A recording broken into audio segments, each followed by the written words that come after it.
मेरा फॉर्मेट है वो है मेरे ड्राई स्टोर का, ठीक है, ड्राई स्टोर्स।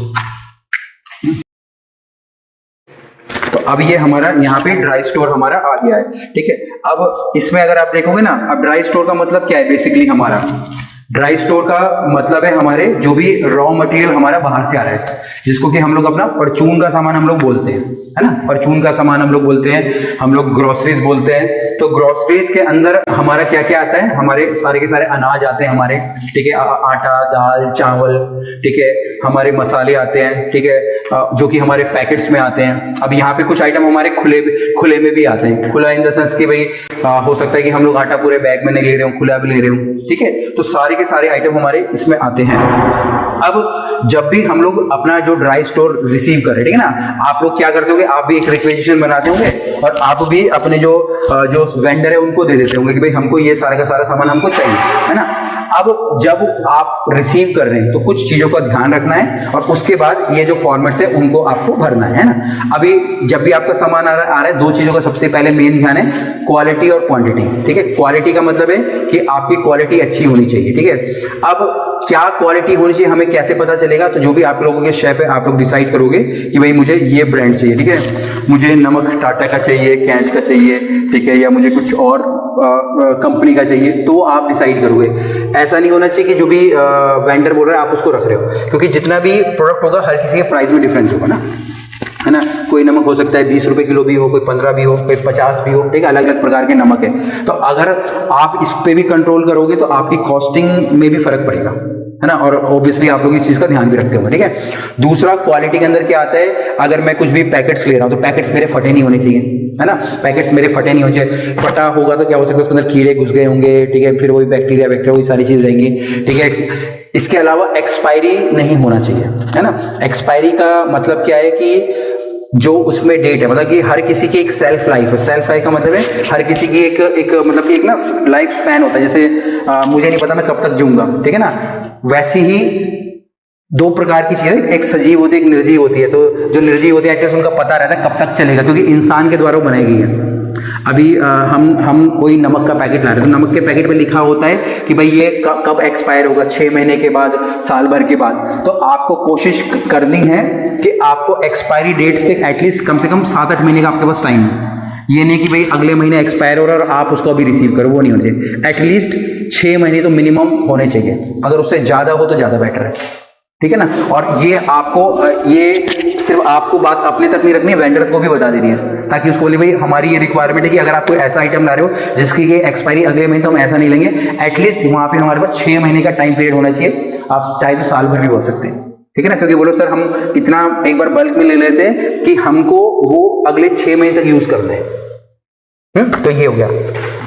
अब ये बात होगी हमारी क्वालिटी की, ठीक है। अब यहाँ पे हमारे जैसे ड्राई स्टोर के अंदर हमारे टिन भी आते हैं। टिन में हमारे क्या क्या आते हैं, मशरूम के टिन आते हैं, आप लोगों के कॉकटेल फ्रूट्स उसके टिन आपके आते होंगे, मशरूम्स हमारे हो जाते हैं, चेरी हमारी आती है, ठीक है। अगर आप लोग बेक बीन्स यूज करे होंगे, बेक बीन्स हमारी आती है, ठीक है। और क्या टिन में आते हैं हमारे, जैसे बैम्बू शूट वगैरह हो गया, कॉर्न के कर्नल्स हमारे उसके अंदर आते हैं ना, काफी सारे टिन में आते हैं। तो टिन का भी ध्यान रखना, क्योंकि टिन क्या है, एक तरीके की मेटल है और मेटल के अंदर जल्दी से चीजें खराब होती है। अगर हल्का सा भी कट लग जाएगा ना तो उसके अंदर हवा घुस जाएगी, ठीक है। हवा घुसते ही अंदर वो एक तरीके से कैसे साबुन के वो हो जाए ना, वो फूल लग जाएंगे उसके अंदर, फिर फफूंद लग जाएगी। या वो मेटल अगर कहीं पानी से टच हो रखी है तो पूरा का पूरा एक रस्ट जंक हमारा लग जाएगा ना, तो ये सारी चीजें लग जाती है। तो इन चीजों का ध्यान रखना है। तो अगर कुछ ऐसा है तो उसको बिल्कुल भी नहीं लेना है। इसके अलावा अगर मैं बोलूं कि मैं 6 डब्बे 10 डब्बे एक साथ ले रहा हूं जो कि मेरे कार्टन बॉक्स में आ रहे हैं, तो कार्टन बॉक्स को वहीं पे अलग कर देना है। कार्टन बॉक्स को आपको अपने स्टोर के अंदर नहीं लाना है। हो सकता है कि कार्टन बॉक्स के अंदर आपके कॉकरोच आए, क्योंकि कार्टन बॉक्स होता है ना, कार्टन बॉक्स जैसे डब्बे है, तो डब्बे के आजू बाजू में आपके कॉकरोच छुप जाते हैं, आराम से छुपते हैं, ठीक है। तो वो हमारा नहीं होना चाहिए, ठीक है। कार्टन बॉक्स भी बिल्कुल एकदम क्लियर होना चाहिए। अब ये हो गया। इसके बाद हमारी होती है, ये तो मैंने बात की क्वालिटी की, इसके बाद होती है क्वांटिटी की। क्वांटिटी का मतलब है कि जितना आपने ऑर्डर किया है उतना ही आप रिसीव कर रहे हो, है ना। जैसे अगर आप डिपार्टमेंट के हेड हो तो आपके पास ये पावर है कि भाई मुझे पता है कि मुझे कितना लेना है, ठीक है। बट अगर कोई कॉमी 3 होगा या कोई आपका असिस्टेंट होगा और आपने लिखा है कि भैया मुझे नमक के 5 पैकेट चाहिए और वो नमक के 4 पैकेट ला रहे हैं, तो अब आप क्या करोगे? 5 चाहिए तो 4 तो लेकर, तो 4 तो रखोगे, बट एटलीस्ट आपका जो हेड है, आपका जो शेफ है या मैनेजर है, उसको जरूर इन्फॉर्म करोगे कि भैया एक पैकेट कम आया है, है ना, पैकेट कम आया। दूसरा आपने लिखा कि 5 किलो आपने मान लीजिए मिर्ची ऑर्डर करी, अब जो पर पैकेट है वो है मेरा यहाँ पे मैं बोलता हूँ कि भैया 2 किलो का। अब 5 किलो नहीं आएगा, या तो 6 किलो आएगा या 4 किलो आएगा। तो इस सिचुएशन में भी आपको क्या करना है, तो इस सिचुएशन में आपको आपके सुपरवाइजर को पूछना है कि भैया मैं क्या ज़्यादा क्वांटिटी में ले लूँ कि मैं नहीं लूँ। अगर वो बोलते हैं कि आप बोलते हैं कि हाँ भैया ले तभी आपको ले रहा है, इसके अलावा आपको नहीं लेना है ना। इसके अलावा अगर कोई आइटम आप केजी में रख लेंगे तो पैकेट्स की बात होगी। केजी में जैसे मेरे खुले में कुछ सामान आ रहा है, फॉर एग्जांपल मैं गुड़ ले रहा हूँ, है ना, हम लोग गुड़ भी यूज़ करते हैं। अब अगर वो गुड़ मैं बोलता हूँ कि उसको भी हमको तोल के लेना है ना, उसको भी हमको तोल के लेना है, बिना तोले हुए कुछ नहीं लेना है। तो क्वालिटी और क्वांटिटी ये तो सबसे ज़्यादा हमारे मेजर पार्ट हो जाते हैं हमारे ड्राई स्टोर है, ग्रोसरी स्टोर का। उसके बाद जो भी आप लोगों की ड्राई स्टोर है वहाँ पे आपको इस फॉर्मेट को लगाना है, ठीक है। इस तरीके के पाउचेस होंगे, इस पाउचेस में ये चिपका देंगे हम लोग डबल साइडेड टेप से, और उसके बाद आप इसमें ये भर दोगे, इस तरीके से डाल दोगे, ठीक है। अब इसके अंदर अगर आप देखोगे ना, सब आप अपने अपने खोल लीजिए, ठीक है। अब यहाँ पे देखिए आप लोगों ने एक तो सबसे पहले मेरा साइट आ जाएगा, ठीक है, साइट है, सब अपनी अपनी साइट्स का नाम लिख दिए। साइट का मतलब है कि उसके जगह का नाम, पर्च और जो उसका एड्रेस है, ठीक है। अब ये साइट आपका ये वाला, ये साइट है ना, साइट में साइट है ना, ये साइट हो गया। तो कौन सी आपकी साइट है यहाँ पे, ठीक है, ये आपकी हाँ जी साइट, ठीक है ना, ये हो गया, ठीक है, ये आपकी साइट हो गया, ठीक है, चलिए है। इसके बाद यहाँ पे दूसरा है वो है मेरा मंथ, है ना, पर्च लिख दीजिए, कोई नहीं, पर्च है जो भी आप लोग है ना, ठीक है। दूसरा यहाँ पे लिखा है मैंने मंथ, कौन से महीने का है ये है, ठीक है। अभी जैसे मेरा ये मार्च चल रहा है तो मार्च लिख दूंगा, जब अप्रैल होगा तो अप्रैल हो गया, मई हो गया तो मई हो गया, जिस मंथ का जो है हम लोग लिख देंगे, ठीक है जी। अब यहाँ पे आप देखें ना, डेट लिखी पड़ी मैंने 1 2 3 4 5, ये देखिए ना, ये तारीख है 1 2 3 4, ये सारी तारीख है। तो अगर आप देखें यहाँ पे 31, क्योंकि महीना हमारे 31 तक ही जाता है, ठीक है ना। आप ये देखो ना, ये तारीख है पूरी 1 2 3 4 5 6, ठीक है, ये कहाँ जा रही है, 31 तक जा रही है, ठीक है ना। तो कोई सा महीना मेरा यहाँ पे, कोई सा महीना मेरा वहां पे आपका 30 का होगा, कोई 28 का होगा, कोई 29 का होगा, कोई 31 का होगा, ठीक है। तो जिस महीने का जो होगा वो एक महीने का हमारा एक यहाँ पे बन जाएगा। हम अब ड्राई स्टोर के अंदर हम लोगों को क्या क्या ध्यान रखना है वो सबसे हम लोग बात करेंगे।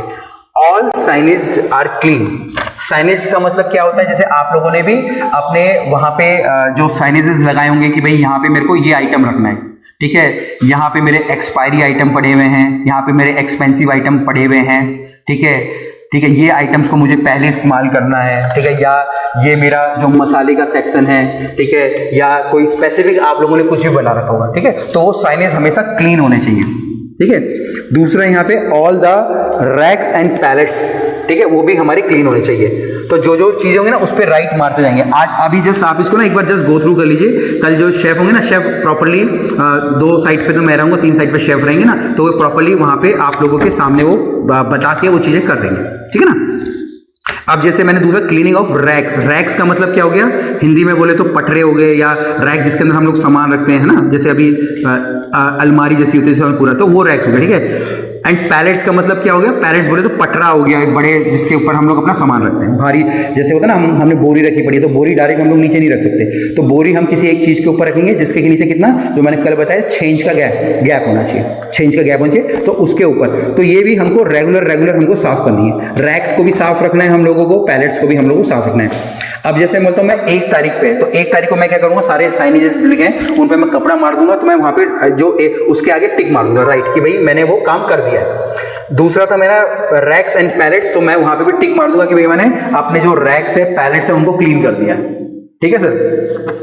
इसके बाद है मेरे flooring, floor and floor corners. Floor का मतलब हो गया जमीन, और कॉर्नर्स का मेरा मतलब हो गया ये ऐसे ऐसे कॉर्नर्स, ठीक है, ये कॉर्नर, ठीक है। तो बेसिकली क्या होता है, स्टोर्स के अंदर हम लोग मेन जो सामने को साफ कर देते हैं, बट कोनों के अंदर सबसे ज्यादा गंदगी जम जाती है। फिर क्या होता है ना, चूहा कुछ सामान लेता है और फिर कहीं किसी कोने में छोड़ देगा, फिर वहां पे गंदगी हो जाएगी, वो सड़ जाएगा, ये सारी चीजें हो जाती है। तो कोनों को साफ करना सबसे ज्यादा जरूरी है, ठीक है। और जैसे कि मैंने बोला 6 इंच वाला गैप वाला हमको हमेशा ध्यान रखना है।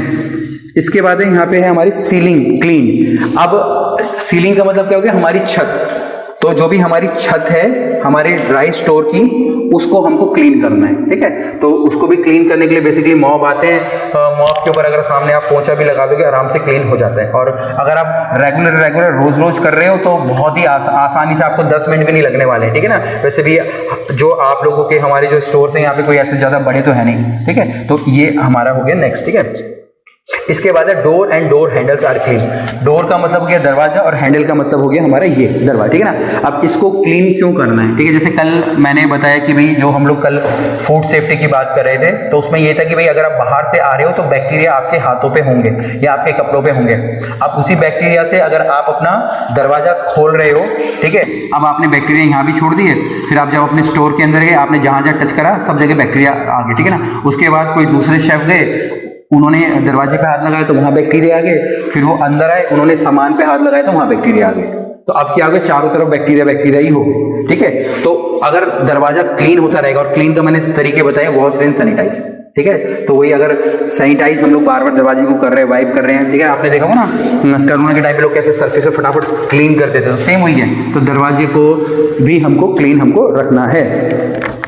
इसके बाद लास्ट है यहाँ पे हमारे cleaning of packaging, packets, external packaging. अब जैसे मैंने बोला हमने फ्लोर साफ कर दिया, कॉर्नर साफ कर दिया, हमने दरवाजे साफ कर दिए, हमने सीलिंग साफ कर दी, हमने रैक साफ कर दिए, हमने पैलेट, हमने सब कुछ साफ कर दिया, ठीक है। बट हमको ये ध्यान रखना है जो हमने मसाले रखे हैं, जैसे फॉर एग्जांपल ये मेरा रैक है, अब यहाँ पे आपने नमक का पैकेट रख दिया, ठीक है। आप इसको साफ नहीं करते, ठीक है ना, मेनली ऐसे रहते, बट हमको इस पे भी कपड़ा मारना है जो हमारा पैकेट्स है, क्योंकि अधिकतर देखा क्या जाता है हम लोग सब कुछ साफ करते हैं, बट जो सामान है सामान पे कभी भी कपड़ा नहीं मारते। आप लोग देखो ना, जैसे अभी देखा होगा अगर आप स्टोर पे लोगों को कपड़ा लेके मारते रहते हैं तो धूल मट्टी हटाते हैं, तो धूल मट्टी भी हटानी है, ठीक है ना। अगर आप एक बार उस पर भी कपड़ा मार दोगे ना तो वो भी हमारी क्लीन हो जाएगी, ठीक है, क्योंकि वो भी एक तरीके से धूल मट्टी है, फिर वो भी एक तरीके से हमारे बैक्टीरिया है, ठीक है। तो आपको ये पूरा का पूरा अगर आप देखेंगे तो सेम यही है, आपको 1 तारीख को भरना है, 2 तारीख को भरना है, 3 तारीख को भरना है, ठीक है। बहुत सिंपल है, बहुत इजी है, ऐसा कुछ भी ऐसा यहाँ पे नहीं है। और अभी जैसे मैं बोलता हूँ कि मेरा मार्च का 31 का महीना है, तो 31 तारीख तक आपको इसको भरना है। और अगर आप देखोगे नीचे रिमार्क्स लिखा है और सिग्नेचर लिखा है, ठीक है ना। तो रिमार्क्स का मतलब है कि अगर कुछ वहां पे स्टोर में कोई प्रॉब्लम है, लाइट नहीं आ रही है, लाइट खराब है, ठीक है, रैक टूट गया, या मेरा वहां एसी नहीं चल रहा, फैन नहीं चल रहा, तो आप बता सकते हो, ठीक है ना। रिमार्क्स में ही होता है, और साइन आपके जो सुपरवाइजर है वो कर देंगे।